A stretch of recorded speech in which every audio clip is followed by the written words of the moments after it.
ರಾಷ್ಟ್ರಮಟ್ಟದಲ್ಲಿ ಕೇರಳದ ವಯನಾಡು ಜಿಲ್ಲೆಯ ಮೇಪ್ಪಾಡಿ ಬಳಿಯಲ್ಲಿ ಮೀನಾಕ್ಷಿ ನದಿ ಸೇತುವೆ ಬಳಿ ಅವಳಿ ಸುರಂಗ ಮಾರ್ಗ ಕಾಮಗಾರಿ ನಡೀತಿದ್ದ ಸ್ಥಳದಲ್ಲಿ ದುರಂತ ಸಂಭವಿಸಿದೆ. ಸಿಸಿಟಿವಿ ದೃಶ್ಯಗಳಲ್ಲಿ ಸೆರೆಯಾಗಿರುವ ದುರಂತದ ಕ್ಷಣಗಳನ್ನು ನೋಡಿದ್ರೇನೆ ಮೈ ಜುಮ್ ಅನ್ನುತ್ತೆ. ಘಟನೆಯಲ್ಲಿ 8ಕ್ಕಿಂತ ಹೆಚ್ಚು ಜನ ಮೃತಪಟ್ಟಿದ್ದು, ಇನ್ನು ಕೆಲವರು ನಾಪತ್ತೆಯಾಗಿದ್ದಾರೆ. ಗಾಯಗೊಂಡ ಹಲವರು ಆಸ್ಪತ್ರೆಯಲ್ಲಿ ಚಿಕಿತ್ಸೆ ಪಡೆದಿದ್ದಾರೆ.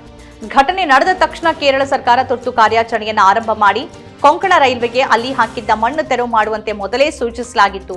ಆದರೆ ಇಲಾಖೆಯ ನಿರ್ಲಕ್ಷ್ಯಕ್ಕೆ ಜನ ಬಲಿಯಾಗಿದ್ದಾರೆ ಅಂತ ಕೇರಳ ಸರ್ಕಾರ ಸಚಿವರು ಮತ್ತು ಜಿಲ್ಲಾ ಉಸ್ತುವಾರಿ ಸಚಿವರು ಹೇಳಿಕೆ ಕೊಟ್ಟಿದ್ದಾರೆ.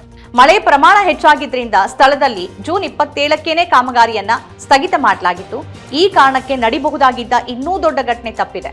ಸಾವು ನೋವುಗಳ ಪ್ರಮಾಣ ಇನ್ನೂ ಹೆಚ್ಚಾಗುವ ಸಾಧ್ಯತೆ ಇತ್ತು. ಯಾಕಂದ್ರೆ ಅಲ್ಲಿ ಕಾರ್ಮಿಕರು ಕೆಲಸ ಮಾಡ್ತಿದ್ರು. ಕಾಮಗಾರಿಯನ್ನ ಸ್ಥಗಿತ ಮಾಡಿದ್ರಿಂದ ಕೇವಲ ಕೆಲವು ಕಾರ್ಮಿಕರು ಮಾತ್ರ ಅಲ್ಲಿಗೆ ತೆರಳಿದ್ರು. ಪ್ರವಾಸಿಗರ ಸ್ವರ್ಗ, ದೇವರ ನಾಡು ಅಂತ ಕರೆಸಿಕೊಳ್ಳುವ ಕೇರಳ ಪದೇ ಪದೇ ಈ ತರದ ಭೂಕುಸಿತ ಮತ್ತು ಅಪಾರ ಪ್ರಮಾಣದ ಸಾವು ನೋವುಗಳಿಗೆ ಸಾಕ್ಷಿಯಾಗ್ತಾ ಇದೆ. ಪಶ್ಚಿಮ ಘಟ್ಟ ಪ್ರದೇಶದಲ್ಲಿ ಅಭಿವೃದ್ಧಿ ಹೆಸರಲ್ಲಿ ನಡೀತಿರುವ ಅವೈಜ್ಞಾನಿಕ ಕಾಮಗಾರಿಗಳು ಹೆಚ್ಚಿನ ಸಂದರ್ಭದಲ್ಲಿ ಈ ರೀತಿಯ ಭೂಕುಸಿತಕ್ಕೆ ಕಾರಣ ಅನ್ನೋದು ಮತ್ತೆ ಮತ್ತೆ ಸಾಬೀತಾಗ್ತಾನೆ ಇದೆ. ಈ ಭಾಗದಲ್ಲಿ ಅಂದ್ರೆ ಪಶ್ಚಿಮ ಘಟ್ಟ ಭಾಗದಲ್ಲಿ ಯಾವುದೇ ಕಾಮಗಾರಿ ನಡೆಯೋ ಸಂದರ್ಭದಲ್ಲಿ ಅದರ ಅಧ್ಯಯನ ಆಗಬೇಕಿದೆ ಮತ್ತು ಆ ಯೋಜನೆಯಿಂದ ಆಗಬಹುದಾದ ಪರಿಣಾಮದ ಬಗ್ಗೆ ಯಾವ ವರದಿಗಳೂ ಇಲ್ಲದೆ ಒಟ್ಟಾರೆಯಾಗಿ ಕಾಮಗಾರಿಯನ್ನ ಆರಂಭ ಮಾಡೋದು ಮತ್ತು ಅದಕ್ಕೆ ಜನ ಬಲಿಯಾಗೋದು ನಡೀತಾನೆ ಇದೆ. ಈಗ ಕರ್ನಾಟಕದ ಪಶ್ಚಿಮ ಘಟ್ಟದಲ್ಲೂ ಈ ಆತಂಕ ಹೆಚ್ಚಾಗಿದೆ. ಆಗುಂಬೆಯಲ್ಲಿ ಸುರಂಗ ಮಾಡೋದು, ರಸ್ತೆ ಅಗಲೀಕರಣ ಇವೆಲ್ಲವುಗಳಿಂದ ಜನರಿಗೆ ಆಗೋ ಲಾಭಕ್ಕಿಂತ ಅಪಾಯನೇ ಹೆಚ್ಚು. ಗುಡ್ಡ ಕೊರೆದು ರಸ್ತೆ ಮಾಡುವಾಗ ಗುಡ್ಡ ಬೀಳ್ಬಹುದು ಅನ್ನೋ ಎಚ್ಚರಿಕೆ ವಹಿಸ್ತಾ ಇದ್ರೆ ಅದು ಜನರ ಮೇಲೆ ಉರುಳು ಬೀಳೋದೆ. ಕೆಲವೇ ದಿನಗಳ ಹಿಂದೆ ಕರ್ನಾಟಕದ ಹುಲಿಕಲ್ ಘಾಟ್ನಲ್ಲೂ ರಸ್ತೆ ಅಗಲೀಕರಣದ ಕಾಮಗಾರಿ ಸಂದರ್ಭ ಮಣ್ಣು ಕುಸಿತ ಆಗಿ 3 ಕಾರ್ಮಿಕರು ಮಣ್ಣಿನಡಿ ಸಿಲುಕಿ ಮೃತಪಟ್ಟಿದ್ರು. ಇದು ಅವೈಜ್ಞಾನಿಕ ಕಾಮಗಾರಿಯ ಮತ್ತೊಂದು ಉದಾಹರಣೆ.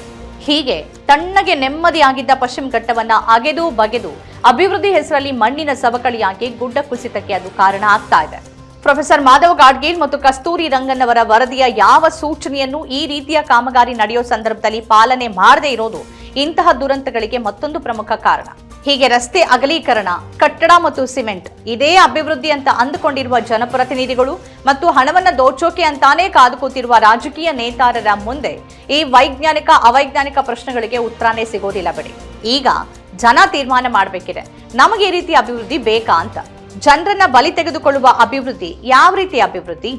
ಆಗುಂಬೆಯಲ್ಲಿ ಸುರಂಗ ಮಾರ್ಗ ಮತ್ತು ರಸ್ತೆ ಅಗಲೀಕರಣವನ್ನ ಹೆಚ್ಚು ಮಾಡಿದ್ದೇ ಆದ್ರೆ ಯಾವ ಪರಿಣಾಮ ಬೀರಬಹುದು? ಉಳಿದ ಭಾಗದಲ್ಲಿ ಮುಖ್ಯವಾಗಿ ಪಶ್ಚಿಮ ಘಟ್ಟದಲ್ಲಿ ಈ ರೀತಿಯ ಅಭಿವೃದ್ಧಿಗೆ ಬರುವ ಜನರ ಬಗ್ಗೆ ಸ್ಥಳೀಯರು ಎಚ್ಚರಗೊಳ್ಳಬೇಕಿದೆ. ಇವಿಷ್ಟು ಈ ವಾರದ ರಾಜ್ಯ ಮತ್ತು ರಾಷ್ಟ್ರ ಮಟ್ಟದ ಪ್ರಮುಖ ಸುದ್ದಿಗಳು. ಈ ರೀತಿಯ ಬೇರೆ ಬೇರೆ ವಿಶೇಷ ಕಾರ್ಯಕ್ರಮಗಳನ್ನು ತಾವು ನೋಡಬೇಕು ಅಂತಂದ್ರೆ ನಮ್ಮ ಚಾನೆಲ್ ಸಬ್ಸ್ಕ್ರೈಬ್ ಮಾಡಿ. ನಮಸ್ಕಾರ.